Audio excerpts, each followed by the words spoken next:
सुनो गिरी राजकुमारी, जैसा मैं नीतू पांडे यूट्यूब चैनल पर आपका स्वागत करती हूँ। इस प्रसंग का वर्णन रामचरितमानस में मिलता है। जिस समय माता सती श्री राम के बारे में पूछती हैं कि राम आखिर हैं कौन, तो शिव जी कहते हैं, तुम जो कहा राम को आना, जे ही श्रुति गाव धर ही मुनि ध्यान, कहें सुनहि अस अधम नर, ग्रसे जे मोह पिसाच, पासंडी हरिपद विमुख, जानहि झूठ न साच। अज्ञ अकोबित अंध अभागी, काय विषय मुकुर मन लागी, लंपट कपटी कुटिल विशेषी, सपने हूँ संत सभा नहीं देखी, कहीं ते वेद असम्मत बानी, जिनके सूझ लाभ नहीं हानि।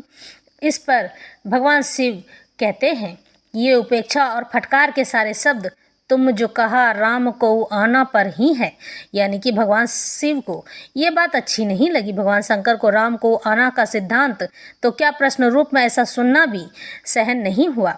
यही कारण है कि वह अपनी परम प्रियतमा पार्वती के प्रश्न पर ऐसे कठोर शब्द में अपने उद्गार प्रकट करते हैं, यानी गुस्सा प्रकट करते हैं। लेकिन इन शब्दों से कहीं माता पार्वती घबराकर भयभीत न हो जाएं तथा श्री राम स्वरूप समझने की शक्ति उनकी बुद्धि में बनी रहे। इसलिए साथ ही साथ भगवान शिव राम कथा के अपूर्व महात्म्य को तथा उसके बिना जीव के जीवन की व्यर्थता को सूचित कर पार्वती की राम कथा संबंधी जिज्ञासा की प्रशंसा कर प्रसन्न हो रहे हैं और माता पार्वती को धन्यवाद दे रहे हैं। उसके बाद शंका का समाधान प्रारंभ करते हुए भगवान शंकर कहते हैं, सुनु गिरिराज कुमारी, भ्रमतम रवि कर बचन मम, यानी निश्चयात्मक निशेष भ्रम रहित मेरे वचनों को सुनो।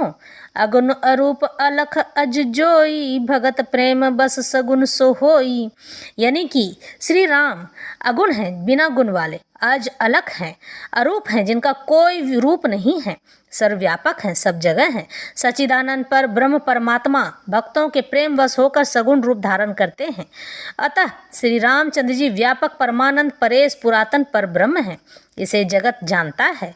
वही प्रसिद्ध पुरुष प्रकाश निधि परावर नाथ रघुकुल मणि मेरे स्वामी हैं। ऐसा कहकर शिव जी ने अपना सिर नवाया और श्री रामचंद्र जी के गुण गाने लगे। माता पार्वती को यह बात प्रेम से समझाते हैं ताकि माता पार्वती घबराकर श्री राम को ही गलत न समझ बैठें कि मेरे स्वामी मेरी न सुनकर किसी और की सुनते हैं, क्योंकि शंका का निवारण शंका से नहीं किया जा सकता है, गलत बोलकर भी नहीं किया जा सकता है, गुस्सा होकर भी नहीं किया जा सकता है।